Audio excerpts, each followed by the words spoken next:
MT talk show में आपका स्वागत है। मैं सुप्रिया शर्मा। जैसा कि आप जानते हैं कि आज स्वास्थ्य की समस्याएं कितनी ज़्यादा बढ़ चुकी हैं। हालांकि अगर हम नियमित रहें और अपने खान पान का ध्यान रखें तो इतनी कठिनाइयों का सामना नहीं करना पड़ेगा। उसी कड़ी में हम आज आए हैं डॉक्टर सुरेश चंद्र मौर्य जी के पास और उनसे जानते हैं स्वास्थ्य को लेकर कुछ सवाल जिनका वो हमें जवाब देंगे। तो आइए उनसे मिलते हैं। आपका एक बार फिर से हमारे टॉक शो में स्वागत है। तो सर, हमारा पहला प्रश्न आपसे ये है कि जैसा कि आप नेता भी हैं और एक कुशल चिकित्सक भी हैं, तो आप दोनों जिम्मेदारियों को कैसे मैनेज करते हैं? देखिए, जो ये हम लोगों का मेडिकल प्रोफेशनल है, नियम से तो हम जो समाज सेवा का काम करते हैं और साथ साथ राजनीति करते हैं। तो जब हम लोग कल चिकित्सा का काम करते हैं उस समय और जब पेशेंट आता है पॉलिटिकल वे में, तो दोनों का दबाव हम लोगों के ऊपर रहता है। और जो अमीर गरीब हमारे लोग पास आते हैं उनकी सब लोगों की बातें सुननी पड़ती है। और विशेषकर जो निचले तबका का आदमी है, गरीब आदमी है, जो हमारे पास आता है और अगर अपनी बातों को कहता है, निश्चित रूप से पॉलिटिकल होने के नाते, समाज सेवक होने के नाते उस पर समझौता करना पड़ता है। और ऐसा नहीं है कि हम लोग जो इसे मेडिकल लाइन में है तो मेडिकल लाइन से किसी के शोषण करें, ऐसा नहीं है। हम लोग पूरा सिस्टम से लेकर के समाज सेवा भी करते हैं और अपना चिकित्सा सुविधा भी उपलब्ध कराते हैं। और जो लोग कहते हैं कि हमको रियायत मिलनी चाहिए, उनको रियायत भी प्रदान करते हैं। अच्छा सर, हमारा आपसे ये प्रश्न है कि निजी अस्पताल कैसे मेडिकल व्यवस्था को जो है सुगम बना रहे हैं? क्या सरकारी अस्पताल इसके लिए पर्याप्त नहीं है? ये तो वही बात हो गई, जैसे आप ये ले लीजिए, जैसे कॉन्वेंट स्कूल होता है, सरस्वती शिशु मंदिर होता है और एक गवर्नमेंट स्कूल होता है। तो जो सरस्वती शिशु मंदिर का टीचर होता है वो 3,000 रुपये 4,000 रुपये पाता है, लेकिन उसकी शिक्षा दीक्षा और सरकार की शिक्षा दीक्षा मिला लीजिए, उसमें अंतर आ जाता है। उसी प्रकार प्राइवेट अस्पतालों में जो वर्कर होते हैं उनके ऊपर एक प्रकार का एडमिनिस्ट्रेशन होता है, जो अनुशासन समिति होती है। अनुशासन समिति में सब लोग काम करते हैं और निश्चित रूप से इतना कंपटीशन है मेडिकल लाइन में और खासकर प्राइवेट लाइन में, तो उसमें हर चीज़ का ख्याल रखना पड़ता है। और पेशेंट को लगता है कि सरकारी अस्पताल से ज़्यादा प्राइवेट अस्पताल में हमारा ध्यान रखा जा रहा है, इसलिए प्राइवेट की तरफ लोग भाग रहे हैं। और सरकारी और प्राइवेट चीज़ में अंतर तो है। तो सर, मतलब आपको लगता है कि प्राइवेट अस्पतालों में व्यवस्थाएं सरकारी अस्पतालों के कंपैरिजन में ज़्यादा अच्छी रहती हैं? देखिए, होता क्या है, सरकारी अस्पताल है, सरकारी अस्पताल में व्यवस्थाएं हैं, नो डाउट, लेकिन जो सरकारी अस्पताल है वो भगवान भरोसे चल रहे हैं। और जो प्राइवेट अस्पताल है, चूंकि उनका एक ओनर होता है, एक उसका प्रबंध कमेटी होती है, अनुशासन समिति होती है, उसके अंदर चलता है। और जो सरकारी अस्पताल है, सरकारी अस्पताल में अब जैसे मेडिकल कॉलेज में चले जाइए, मेडिकल कॉलेज में जो HOD होते हैं, हेड ऑफ डिपार्टमेंट होते हैं, उनके नीचे जूनियर डॉक्टर होते हैं। तो जूनियर डॉक्टर, जैसे पेशेंट चिल्लाता रहता है, कोई वहाँ फी तो है नहीं, निःशुल्क का। हम तो कहते हैं कि किसी भी काम को करने से पहले उसका चाहे 1 रुपये चाहे 2 रुपये मूल्य अवधारण जरूर होना चाहिए, क्योंकि अगर 1-2 रुपये मूल्य अवधारण नहीं है तो निश्चित रूप से निःशुल्क, अगर आप इस मार्केट में, इस क्षेत्र में, प्रदेश में कहीं भी अगर निःशुल्क आप 20 भी बांटिए तो आदमी ले लेगा और कहेगा किसी को पिलाने के काम आएगा। अच्छा सर, ये बताइए कि आज जो प्राइवेट हॉस्पिटल्स हैं वो कैसे खुद को अपडेट कर रहे हैं कि सारी सुविधाएं उनको एक जगह पे मिल रही हैं? देखिए, प्राइवेट जो हॉस्पिटल हैं, तो जो डॉक्टर हैं जिनकी जो स्पेशलिटी है उस क्षेत्र में काम कर रहे हैं, और जिनके यहाँ जो स्पेशलिटी नहीं है तो दूसरा स्पेशलिटी में काम कर रहे हैं। इसीलिए प्राइवेट में आप देख रहे हो, कोई जनरल सर्जरी कर रहा है, कोई ऑर्थोपेडिक कर रहा है, कोई न्यूरो कर रहा है, कोई पीडियाट्रिशियन है, कोई गायनेकोलॉजिस्ट है। तो हर क्षेत्र का अलग अलग कार्य है और इसीलिए हर लोग अपने अपने क्षेत्र में काम कर रहे हैं, इसलिए सुविधाएं लोगों को मिल जा रही हैं। अच्छा सर, अगला प्रश्न हमारा ये है कि आपने जैसे ये हॉस्पिटल आपने खोला हुआ है, तो निजी अस्पताल खोलने में किन किन कठिनाइयों का सामना करना पड़ता है? देखिए, निजी अस्पताल खोलने में कठिनाई ज़्यादा नहीं है, लेकिन जो पहले था, पहले हॉस्पिटल का रिन्यूअल नहीं होता था। अच्छा। अब हॉस्पिटल का जो रिन्यूअल प्रत्येक वर्ष हो रहा है, ये सबसे दिक्कत डॉक्टर को कठिनाइयाँ आ रही हैं कि प्रत्येक वर्ष फायर की NOC ले, पोल्यूशन की NOC ले, CMO ऑफिस का चक्कर लगाए, अग्निशमन वाले के पास जाए, और सारी इन सब झमेला का जो कर दिए हैं। अगर इन सब का रिन्यूअल जो डेट होता है अस्पताल का, अगर यही रिन्यूअल 4-5 साल पे कर दें तो निश्चित रूप से हर प्राइवेट अस्पताल और हर डॉक्टर को एक सुविधा मिल जाएगी। अच्छा सर, ये भी सुनने में आता है, कहीं ना कहीं लोग खुद भी एक्सपीरियंस करते हैं कि जो निजी अस्पताल होते हैं उनकी जो मेडिकल फैसिलिटीज़ होती हैं वो बहुत महंगी होती हैं। इसके पीछे की हकीकत क्या है? नहीं, ऐसा नहीं है। देखिए होता क्या है कि हर हॉस्पिटल में उनका जो फ़ी है कि हमारी इतनी फ़ी है उसका बोर्ड लगा रहता है, हमारा आईसीयू चार्ज इतना है उसका बोर्ड लगा रहता है, हमारा एनआईसीयू चार्ज इतना है उसका बोर्ड लगा रहता है। सब चीज़ की प्राइस तय है और निश्चित रूप से सब लोगों ने अपने अपने हॉस्पिटल में लिख रखा है। तो अच्छा उस और चीज़ें जो महंगी लगती हैं वो हॉस्पिटल से नहीं, वो पेशेंट की कंडीशन पर निर्भर करती हैं। पेशेंट की कंडीशन क्या है, पेशेंट अगर एकदम अनस्टेबल है तो निश्चित रूप से चाहे प्राइवेट में जाइए चाहे सरकारी में जाइए, आपको निश्चित रूप से खर्चा व्यय करना तो पड़ेगा। आपका कहने का मतलब है कि सरकारी अस्पतालों में भी दवाइयाँ बाहर से लिखी जाती हैं, वहाँ भी मरीजों को बोला जाता है बाहर से दवाइयाँ नहीं, तो वहाँ भी उनका खर्चा होता है? देखिए ये चीज़ हमने खुद सरकारी अस्पताल में हम इलाज कराने नहीं गए हैं, तो इस सरकारी अस्पताल के बारे में हम नहीं कह सकते कि बाहर से लिखा जाता है कि नहीं लिखा जाता। लेकिन जो यहाँ हम लोग रूरल एरिया में काम कर रहे हैं, यहाँ गरीब आदमी आता है और जब ट्रीटमेंट कराता है निश्चित रूप से यहाँ ना कोई हवाई अड्डा है, न कोई बस अड्डा है, न कोई रेलवे स्टेशन है। अगर हम यहाँ सुविधाएं लोगों को दे रहे हैं तो इसीलिए लोग आ रहे हैं हमारे पास और लोगों को लगता है कि इनका व्यवहार अच्छा है, इलाज अच्छा है, पैसा कम लेते हैं, निश्चित इकोनॉमी सिस्टम ठीक है, इसलिए लोग हमारे पास आते हैं। हम लोग इलाज कर रहे हैं, हम सरकारी अस्पताल में इलाज कराने नहीं गए हैं तो सरकारी अस्पताल के ऊपर क्यों बोल रहे हैं कि हम वहाँ पैसा लगता है या बाहर दवाई लेके जाते हैं। एक बात कही ना कि तबके पे डिपेंड करता है कि आप किस उससे बिलोंग करते हैं। अगर आपके पास दिक्कतें नहीं हैं तो आपको... मैंने ये कहा पेशेंट की सिचुएशन पर। जी एग्जैक्टली। पेशेंट के सिचुएशन मतलब ये होता है जैसे पेशेंट को कार्डियक दिक्कत है, ब्रेन की दिक्कत है, ब्रेन हेमरेज हो गया है, तो कार्डियक दिक्कत हुआ तो उसका इलाज तो महंगा ऑलरेडी है। ऑर्थोपेडिक में कहीं फ्रैक्चर हो गया है तो उसका इलाज ऑलरेडी महंगा है। अच्छा सर, हम आपसे एक और प्रश्न करना चाहेंगे कि आप जो दवाइयाँ लिखते हैं किसी खास मेडिकल स्टोर से लिखते हैं? नहीं ऐसा नहीं है। हम लोग जो दवाइयाँ लिखते हैं पूरी तरह से आप रीड कर सकती हैं, एक एक शब्द अलग होते हैं, चाहे जहाँ से मार्केट में अवेलेबल है आप ले सकते हैं। ऐसा कुछ नहीं है कोई हम लोगों का कोड है कि केवल हमारे यहाँ दवाई खरीदी जाए, ऐसा कुछ नहीं है। और अब तो सब डॉक्टर लिखने लगे हैं, पहले कुछ होता था। देखिए होता क्या है, कोई डॉक्टर नहीं कहता था हमारे यहाँ दवाइयाँ लीजिए, वो हैबिट होती है लिखने की। हम लोग जैसे काम करते करते होता नहीं है, हाथ की उंगलियां जो होती हैं तो थोड़ा सा तेजी से हम लोग लिख देते हैं, थोड़ा सा टेढ़ा ठाड़ा आदमी समझ नहीं पाता, इसलिए सोचता है कि इनका कोई कोड वर्ड होगा कि यहीं से लिखेंगे यहीं से लेंगे। ऐसा कुछ नहीं है। अब तो सब डॉक्टर, जितने डॉक्टर हैं सीनियर, हम लोगों के सीनियर हैं, सब लोग लिखना शुरू कर दिए हैं। आप पढ़ सकते हैं दवाइयों को चाहे जहाँ से खरीद सकते हैं। अच्छा सर, प्रयागराज जैसे इतने बड़े शहर में जहाँ से मुख्यमंत्री गए, प्रधानमंत्री गए, खुद राष्ट्रपति भी यहाँ से निकले, तो ऐसे शहर में अभी तक एम्स नहीं आया, तो इस पे आप क्या कहेंगे? बिल्कुल एम्स होना चाहिए, एम्स की सुविधाएं होनी चाहिए और निश्चित रूप से अगर इलाहाबाद में एम्स की स्थापना हो जाए तो गरीब का भी कल्याण होगा। और जिन लोगों का इलाज कराने के लिए लखनऊ जाना पड़ता है, दिल्ली जाना पड़ता है, उसकी सुविधाएं अगर लोगों को मिलने लगी तो निश्चित रूप से इलाहाबाद का भी विकास होगा और इलाहाबाद का सामाजिक विकास के साथ साथ आर्थिक विकास भी होगा और एम्स की सुविधाएं होने पर लोगों को रोजगार देंगे, जो आज हमारी मेन समस्या है। अच्छा सर, चिकित्सक को सरल और सुगम बनाए जाने के लिए किन उपायों का क्या उपाय किए जाएं? देखिए पहला तो ये है कि जब आपके पास पेशेंट आए, पेशेंट के साथ आपका बिहेवियर अच्छा होना चाहिए। पेशेंट का ट्रीटमेंट जो हो, पेशेंट को रिस्पांस मिले, तो निश्चित रूप से पेशेंट को ये न लगे कि हमारा शोषण हो रहा है। पेशेंट को सुविधाएं अगर अच्छी प्रदान की जाए निजी अस्पताल की तरफ से तो निश्चित रूप से चिकित्सा को सुगम बनाया जा सकता है। अच्छा सर, आपके अस्पताल में कौन कौन सी सुविधाएं दी जाती हैं? देखिए हम लोग इस समय प्रेजेंट टाइम में जनरल सर्जरी करते हैं, यूरो का काम करते हैं, आई का काम करते हैं और गायनेकोलॉजिस्ट का काम करते हैं, पैथोलॉजी है, अल्ट्रासाउंड है, ये सब सुविधाएं इन्वेस्टिगेशन में हैं।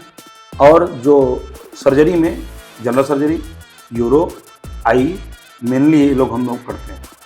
आई का कैंप भी हम लोग लगवाते हैं, तो गरीबों के लिए निःशुल्क होता है, उसका कोई चार्ज हम लोग किसी से लेते नहीं। अच्छा, जैसे कि सर आप एक खुद कुशल चिकित्सक हैं, तो एक अच्छे डॉक्टर के अंदर क्या क्वालिटीज होनी चाहिए? देखिए एक तो ये होना चाहिए, पहले ये होता था डॉक्टर को आदमी भगवान समझता था, लेकिन आज का जो परिवेश है, जो ये नया जमाना आया, इस जमाने में डॉक्टर को लोग थोड़ा सा उस दृष्टि से देख रहे हैं कि ये डॉक्टर जो है हमारा शोषण करेंगे। तो एक डॉक्टर के अंदर व्यवहार कुशलता होनी चाहिए, व्यवहार कुशलता के साथ साथ डॉक्टर को ये समझना पड़ेगा और पेशेंट को भी समझना पड़ेगा कि अगर हम गरीब हैं तो डॉक्टर से व्यवहार अच्छा रखें और डॉक्टर गरीब के साथ व्यवहार अच्छा रखे। आज मिसअंडरस्टैंडिंग के नाते ही आए दिन देख रहे हैं, चाहे प्राइवेट अस्पताल हो और चाहे निजी अस्पताल हो और चाहे सरकारी अस्पताल हो, हर अस्पतालों में थोड़ा थोड़ा डॉक्टरों से लोका झुकी बवाल थोड़ा थोड़ा होता रहता है। इससे थोड़ा डॉक्टर के अंदर भय आया है। पेशेंट कभी कभी सीरियस होता है, उसको बचाया भी जा सकता है, लेकिन इतना डॉक्टर डर गए हैं कि पेशेंट को रिफर कर देते हैं कि अगर इसको कुछ हो जाएगा तो बवाल होगा, लोग चिल्लाएंगे, उसके घर वाले चिल्लाएंगे। और जब पेशेंट सीरियस होता है, जब उस पेशेंट आता है हम लोगों के पास, तो पेशेंट के घर वालों की जो शैली होती है उसमें लोग विनती करते हैं, लेकिन गलती से अगर कोई घटना घट गई तो पेशेंट के घर वाले बवाल भी करते हैं। इसलिए थोड़ा सा डॉक्टर के अंदर भय का माहौल है। अच्छा सर, आप अपने हॉस्पिटल से मरीजों को डिस्चार्ज करने की कितनी जल्दी कोशिश करते हैं? इस मरीज की कंडीशन पर निर्भर करता है। कंजर्वेटिव ट्रीटमेंट है, जनरल अगर सर्जरी है तो सर्जरी का जो ट्रीटमेंट होता है वो तो निश्चित रूप से, अगर बड़ी सर्जरी है, मतलब सर्जरी में मेजर माइनर दो प्रकार की सर्जरी हम लोग करते हैं, तो उसमें एक हर अस्पतालों का एक निश्चित होता है कि 4 दिन 5 दिन 3 दिन 2 दिन जिस प्रकार का केस होता है उसी प्रकार से हम लोग डिस्चार्ज करते हैं। और जो ओपीडी के पेशेंट आते हैं उनको तुरंत डे केयर होता है, डे केयर में छोड़ देते हैं। जिस प्रकार का पेशेंट होता है, पेशेंट की परिस्थितियों के अनुसार पेशेंट को डिस्चार्ज किया जाता है, पेशेंट को एडमिट किया जाता है। अभी वक्त है एक छोटे से ब्रेक का, मिलते हैं आपसे ब्रेक के बाद।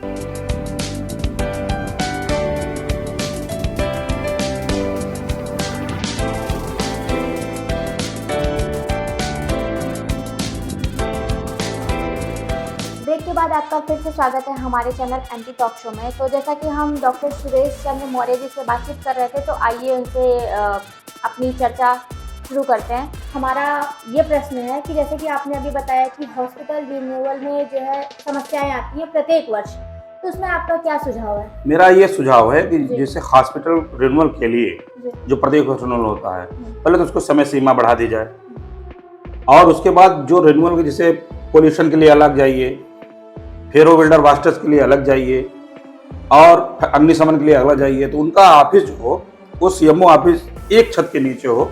और निश्चित रूप से अगर एक छत के नीचे होगा तो जो डॉक्टर लोग हैं, देखिए डॉक्टर्स जो मेडिकल लाइन में लोग हैं उनके पास टाइम कम होता है और समय अभाव के नाते हम लोग हर कार्य कर नहीं पाते, और जब हर कार्य कर नहीं पाते तो निश्चित रूप से हम लोगों का नुकसान होता है। तो ये जो नुकसान की भरपाई अगर सरकार करना चाहे या मेडिकल एसोसिएशन भी अगर हमारे बात उठाए तो निश्चित रूप से इसको बात रखना चाहिए हमारे सीएमओ साहब के सामने कि एक छत के नीचे रजिस्ट्रेशन के लिए जितनी सुविधाएं हैं रिन्यूअल के लिए, वो सुविधाएं अगर सीएमओ ऑफिस से एक छत के नीचे मिले तो निश्चित रूप से जितने भी प्राइवेट अस्पताल हैं उनको लाभ होगा।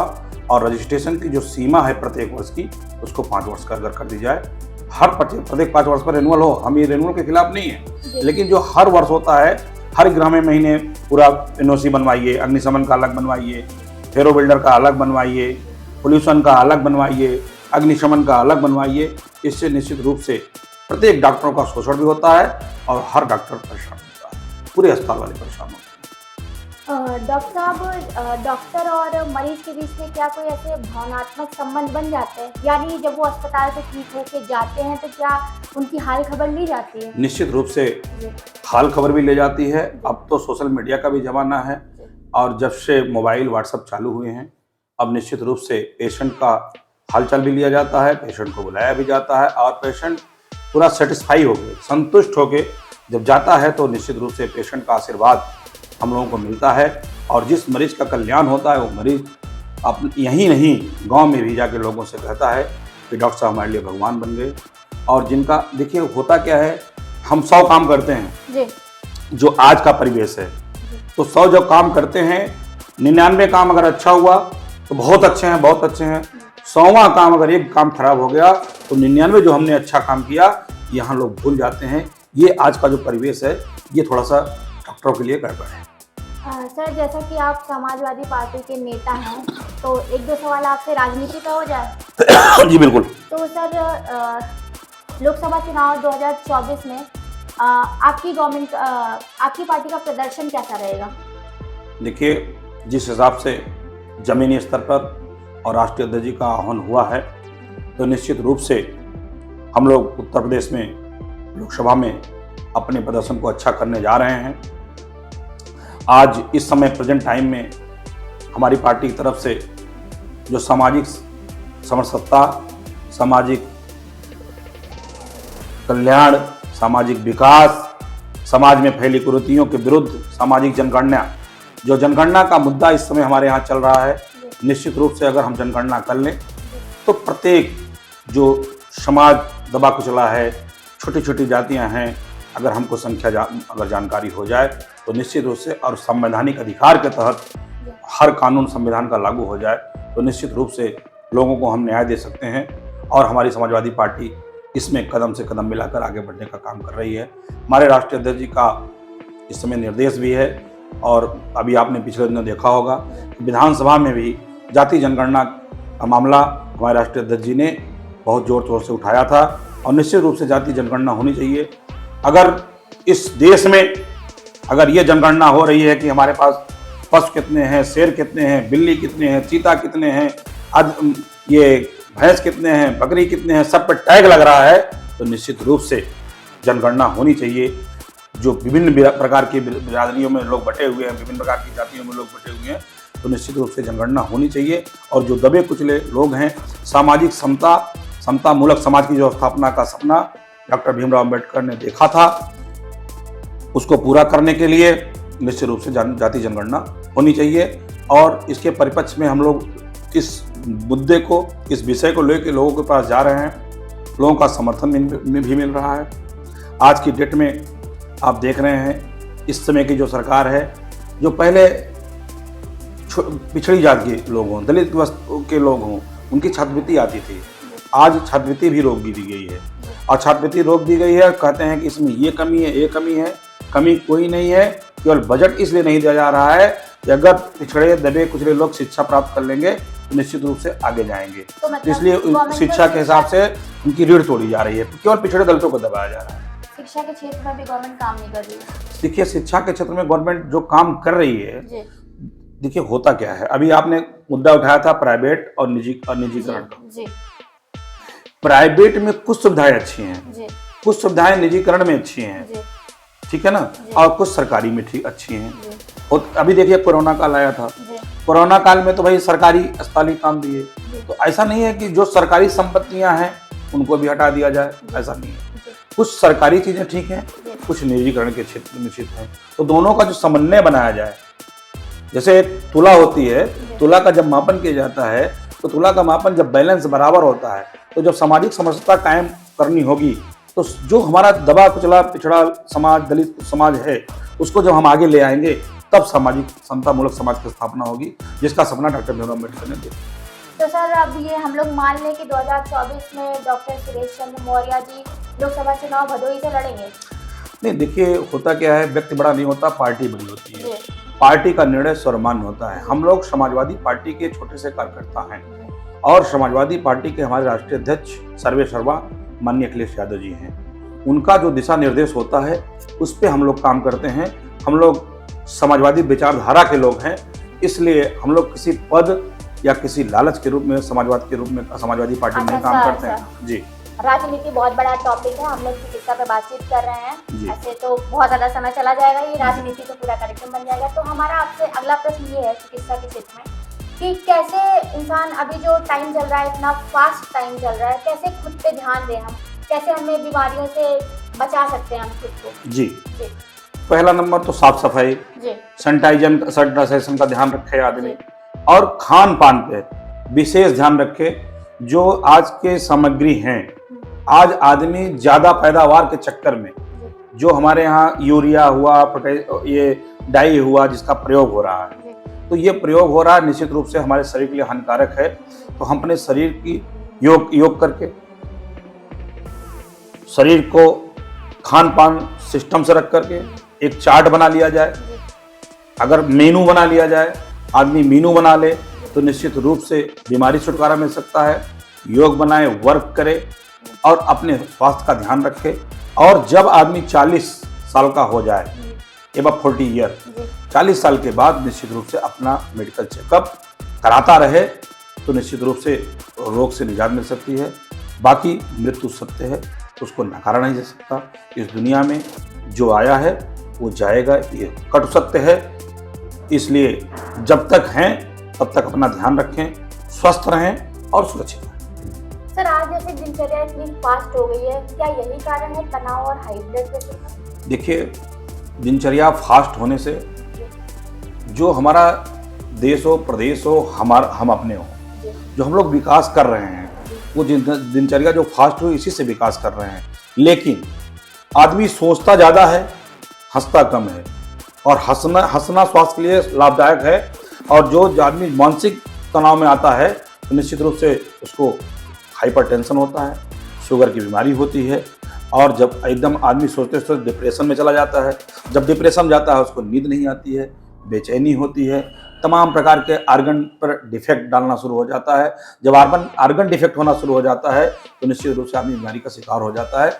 इसलिए जो दैनिक दिनचर्या है और जो ये भाग दौड़ की ज़िंदगी है और जो इसमें फास्ट ज़िंदगी है उसको करें, लेकिन अपने स्वास्थ्य का ध्यान रखें और स्वास्थ्य के साथ साथ हमेशा खुश रहने की कोशिश करें। अगर आदमी खुश रहे तो निश्चित रूप से जो भी इंसान खुश रहेगा वो बीमारी नहीं होगा।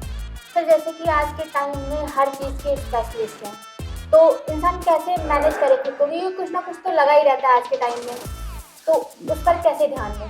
देखिए, होता क्या है, हर क्षेत्र में ये देखिए 5 उंगलियां हैं। 5 उंगलियां अगर ये एक बराबर कर दी जाए तो मुट्ठी नहीं बन सकती। देख रहे हैं ना, मुट्ठी नहीं बांधी जा सकती।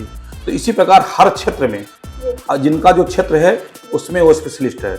और मेरा तो अपना मानना है, चाहे घर के बच्चे हों और चाहे आदमी एडल्ट हो जाए, युवा अवस्था में आ जाए, और या तो जैसे कि उसको नौकरी, सर्विस या जिस क्षेत्र में, अपने बच्चों का भी आदमी को ध्यान रखना चाहिए। हर आदमी को ध्यान रखना चाहिए कि जिसमें उसकी रुचि हो, जिस क्षेत्र में जाने की, उस क्षेत्र के लिए उसको एकदम खुला ऑप्शन दे कि आप जिस क्षेत्र में जाना चाहते हैं आपको मेरी तरफ से छूट है। तो निश्चित रूप से उनका भी टेंशन मुक्त हो जाएंगे और जिस क्षेत्र में जो जाना चाहते हैं वो उस क्षेत्र में निश्चित रूप से विकास करेंगे। ये मेरा अपना मानना है जी। कोई ऐसा प्रश्न जो मैं आपसे ना पूछ पाई हूँ और आप हमारी जनता को बताना चाहते हैं? देखिए, हम तो ये बताना चाहते हैं कि समाज सेवा करना हो, चाहे लोगों को सुख दुख को बांटना हो, निश्चित रूप से आदमी को इस संसार में अगर आया है, इस भाग दौड़ की जिंदगी में जो आपके आस पड़ोस के लोग हों, जो आपके शुभचिंतक हों, जो आपके मित्र हों, उनका विशेष ख्याल रखिए। क्योंकि जब आप विकट परिस्थितियों में आते हैं, जब आप आगे जाते हैं तो आपके साथ बहुत लोग लग जाते हैं, लेकिन जब आप विकट परिस्थितियों में आते हैं, जो सहायता करने वाले लोग होते हैं वो आपके भाई होते हैं, आपका मित्र होता है, आपका परिवार होता है। इसलिए सामाजिक सेवा के साथ साथ, समाज में चलने के साथ साथ, लोगों को जोड़ने के साथ साथ अपने परिवार का, अपने रिश्तेदार का, अपने विशेषकर अपने मित्र का, क्योंकि मित्र से बड़ा संसार में कोई दूजा नहीं है, उसका ध्यान रखें और स्वस्थ रहें, खुश रहें, इसी के साथ अपना संसार चलाएं। राजनीति पे भी आपका इंटरव्यू लूंगी, क्या पता आप फिर सांसद हों। तो जैसा कि आपने देखा, अभी हमने बात की डॉक्टर सुरेश चंद्र मौर्य जी से, उन्होंने हमें राजनीति पे भी बताया। वैसे फील्ड तो हमारी आज जो इंटरव्यू था वो चिकित्सा पे था, लेकिन उन्होंने राजनीति के भी जवाब हमें दिया और उन्होंने बताया कि कैसे हमें हाइपरटेंशन का शिकार ना हो, हम हाई ब्लड प्रेशर ना हो हमारा। इस पर बहुत सारे सुझाव दिए उन्होंने हमें। उनसे बात करके हमें बहुत अच्छा लगा। तो ऐसे ही आगे कार्यक्रम में बने रहने के लिए हमारे साथ जुड़े रहिए।